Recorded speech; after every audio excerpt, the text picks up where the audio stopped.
আসসালামু আলাইকুম। আজকে আমরা আপনাকে মালয়েশিয়ার গেন্তিং হাইল্যান্ড নিয়ে যাচ্ছি।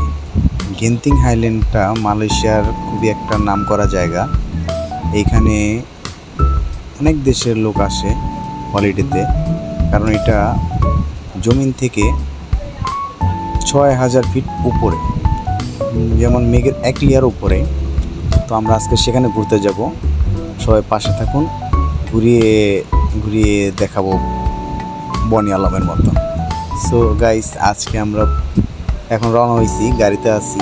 দেখেন এই যে জঙ্গল, এখানে বহুত জঙ্গল। সো এই পাহাড়ের উঁচুতে এত জঙ্গল, মানে অমায়িক একটা প্লেস। আমরা সবাই এখানে যাচ্ছি। এখন আমরা গাড়িতে আছি, আপনার সাথে থাকুন। আমরা আজকে পুরো গেন্তিং আইল্যান্ডটা দেখাবো।